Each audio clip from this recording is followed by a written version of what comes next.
تو میں اس کی شدید مذمت کرتی ہوں، شدید. اور یہ اپنی ناکامی کا غصہ آپ میٹرو اسٹیشنز پہ اتاریں، میڈیا ہاؤسز کی بلڈنگ پہ اتاریں، درختوں پہ اتاریں. کیا ذہنیت ہے؟ آپ درختوں پر اتاریں. یہ طریقہ، یہ رویہ ٹھیک نہیں ہے. آپ کو سکون کی گولی کی ضرورت ہے، وہ کھائیں اور سب کو سکون سے اپنا اپنا کام کرنے دیں. شہزاد رضا صاحب.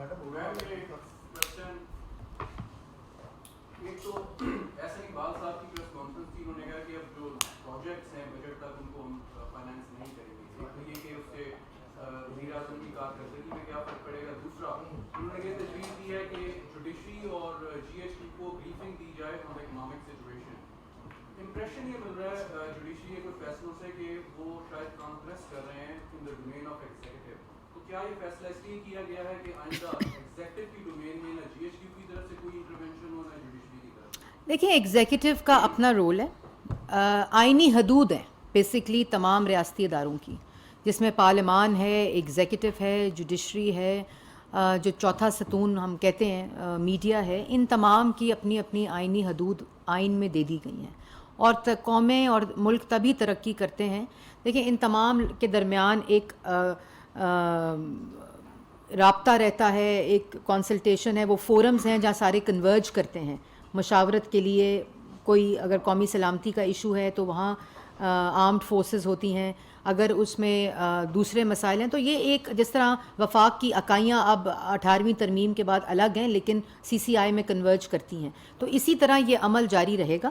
اور لیکن جو آئینی حدود ہیں وہ بتا دی گئی ہیں، اور ان کے درمیان جب ہو تو تبھی قومیں، تبھی حکومت سازی، اور تبھی وہ عوامی ریلیف اور عوامی منصوبے اپنے پایہ تکمیل کر پہنچتے ہیں جب ہر لوگ اپنے اپنے ڈومینز میں رہ کر کام کریں. احمد مزاری کے خلاف ایف آئی آر ہوئی ہے اور پہلی دفعہ ایسا ہوا ہے کہ پاک فوج جو ہے اس میں کیا کہیں گے؟ کب ہوئی ہے؟